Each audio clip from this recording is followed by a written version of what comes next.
જેમાં હવે લગ્ન નોંધણીમાં સૌથી મોટો ફેરફાર કરવામાં આવ્યો છે। હા મિત્રો, ઘણા સમયથી આ મુદ્દો ચર્ચામાં હતો। જે લવ મેરેજ, કોર્ટ મેરેજ થતા હતા એની અંદર જે મા બાપ વિરુદ્ધ લગ્ન થઈ રહ્યા હતા એની અંદર હવે મા બાપની સહી કે એમની હાજરી ચોક્કસ જોશે અને સાથે સાથે હવે એમની મરજી પણ ચોક્કસ જોશે। તો આ કાયદો બની ગયો છે, જેની અંદર આપણા ગૃહમંત્રી હર્ષ સંઘવીએ જણાવ્યું છે કે આની અંદર કોઈ પણ વાંધા વચનો હશે તો એ 30 દિવસ સુધી સાંભળવામાં આવશે અને એની અંદર થોડો ઘણો સુધારો કરવામાં આવશે અથવા તો વધારો પણ કરી શકાય છે। તો આ સૂચનો 30 દિવસની અંદર આપવાના રહેશે। જ્યારે હવે લગ્ન નોંધણીની અંદર જ્યારે તમે લગ્ન કરવા જાઓ છો ત્યારે મા બાપના વોટ્સઅપમાં મેસેજ પડશે અને 30 દિવસમાં એમની જે રજૂઆત છે એ સાંભળવામાં આવશે। તો આ કાયદાને તમે કઈ દ્રષ્ટિએ જુઓ છો, પ્લીઝ કોમેન્ટની અંદર લખજો। આજે જ્યારે આ નવી પદ્ધતિઓ, નિયમો જ્યારે આપણે જાહેર કર્યા છે,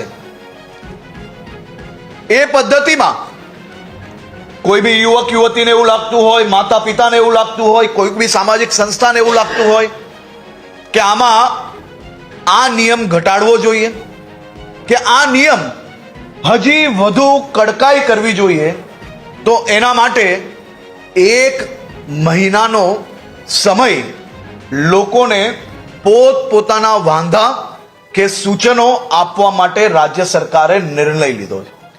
આજે જાહેર કરેલી પદ્ધતિમાં જો કોઈ બી વાંધાજનક વિષયો લાગતા હોય તો એનું સજેશન આપ પરિવાર એટલે કે હેલ્થ ડિપાર્ટમેન્ટને ઓનલાઈન આપ આપી શકશો।